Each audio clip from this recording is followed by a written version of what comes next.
सभी का मध्य प्रदेश के खास बुलेटिन में आपके साथ मैं हूं संभव गुप्ता और शुरुआत करेंगे एक बड़ी खबर के साथ। भोपाल से मिल रही है। बीजेपी विधायक दल की बैठक हो रही है और बीजेपी प्रदेश कार्यालय बैठक जारी है।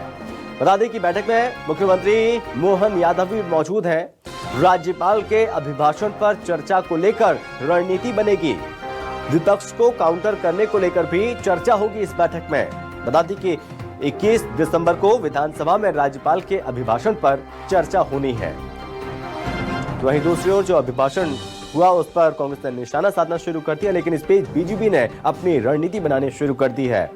ज्यादा जानकारी के साथ संवाददाता शिखिल व्यवहार हमारे साथ जुड़ गए हैं।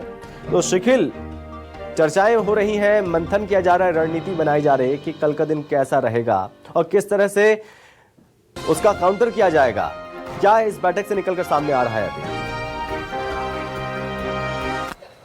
देखिए, काफी महत्वपूर्ण ये बैठक मानी जाएगी, क्योंकि जिस प्रकार से मध्य प्रदेश विधानसभा का जो शीतकालीन सत्र का आगाज हुआ उसमें अब विवाद जो है वो शुरू होने लगे। कहीं देखा गया है कि जिस प्रकार से आज जो अभिभाषण राज्यपाल का हुआ उसे लेकर विपक्ष की भूमिका में बैठी हुई कांग्रेस ने कई सवाल खड़े कर दिए। साफ तौर पर रामनिवास रावत ने इस बात को यहाँ पर कहा कि ये केंद्र का था या राज्य का। जिस प्रकार से जो योजनाओं का उल्लेख किया गया कहीं से कहीं तक समझ नहीं आया। तो दूसरी ओर जो नेता प्रतिपक्ष वन सिंगार है उन्होंने भी निशाना साधा और ये साफ तौर पर कह दिया कि लाडली बहना योजना का जिक्र नहीं, किसानों का जिक्र नहीं, और इसके अलावा देखा जाए तो अन्य जो विकास कार्यों को लेकर जो बातचीत होनी थी वो भी नहीं किया गया। वो तमाम बयान है जो इस बात को साफ तौर पर जाहिर करते हैं कि कल का होने वाला विधानसभा सत्र खासा हंगामेदार होने वाला। और इससे ठीक पहले और इस परिस्थितियों के भांपते हुए आज जो है बैठक जो है वो बुलाई गई है। विधायक दल की जो बीजेपी विधायक दल की जो बैठक है, सत्ता पक्ष के तमाम विधायक फिलहाल प्रदेश बीजेपी कार्यालय में मौजूद हैं और मंथन इस बात पर किया जा रहा है कि कल को लेकर आखिर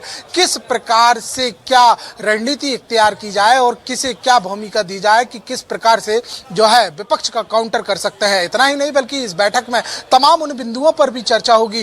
लगातार इस बात के भी मुद्दे को मध्य प्रदेश में गरमाया जा रहा है कि विधानसभा के सत्र में जिस प्रकार से डॉक्टर भीमराव अंबेडकर और नेहरू की मूर्ति के विवाद को लेकर जो माफ कीजिएगा तस्वीर को लेकर जो विवाद सामने गहराया उसे लेकर भी सियासत जारी है। तो कल इसे लेकर भी कहीं ना कहीं कांग्रेस जो है, विपक्ष जो है वो एक मुद्दा बना सकती है, हंगामा कर सकती है। वहीं दूसरी ओर जो सबसे महत्वपूर्ण बात है जो कांग्रेस ने जो अपने बयानों में साफ किया है कि लाडली बहने का जिक्र जो था वो आज राज्यपाल के अभिभाषण में नहीं रहा।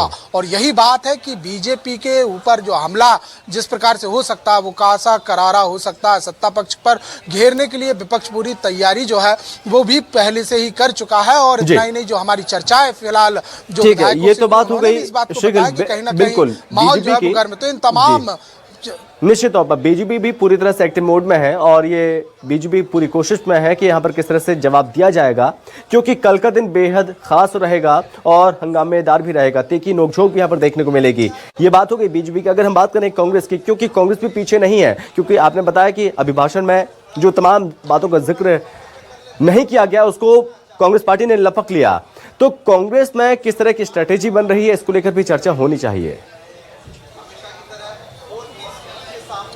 देखिए, स्ट्रेटेजी पूरी तरीके से तैयार है और इतना ही नहीं बल्कि जिस प्रकार से जो तमाम समीकरण जो तैयार किए गए हैं वो इसी बात को लेकर तैयार किए गए हैं कि किस प्रकार से सत्ता पक्ष को घेरा जाना है। हालांकि कल अनौपचारिक बैठक जिस प्रकार से बीजेपी जो कांग्रेस के नवनियुक्त जो प्रदेश अध्यक्ष जीतू पटवारी उन्होंने अपने विधायकों से कही है कि आक्रामकता यहाँ पर रहनी है और इस आक्रामकता का पूरा जो जोर है वो सदन में लगाया जाना है। और इसी को देखते हुए कल जो है, क्योंकि अब तक एक शपथ ग्रहण का हमने एक माहौल देखा कि तमाम जो शपथ ग्रहण हुए उसके बाद जो एक अभिभाषण की एक बातचीत थी वो हुआ है, यानी कि यूं कहा जा सकता है कि एक फॉर्मेलिटीज जो विधानसभा की रहती है वो की गई। लेकिन अब सियासत का दौर शुरू होना है और इस सियासत का जो दौर है वो विधानसभा के पहले सत्र से कल से दिखाई देगा। और इसी को देखते हुए जो है वो कांग्रेस के साथ साथ बीजेपी दोनों अपनी अपनी स्ट्रैटेजी बनाने में इस बात पर जुटी हुई है कि कांग्रेस ये कि किस प्रकार से सत्ता के ऊपर हावी हुआ जाए, तो सत्ता पक्ष ये कि विपक्ष के जवाब आखिर किस प्रकार से दिया जाए। क्योंकि मुद्दे इस बार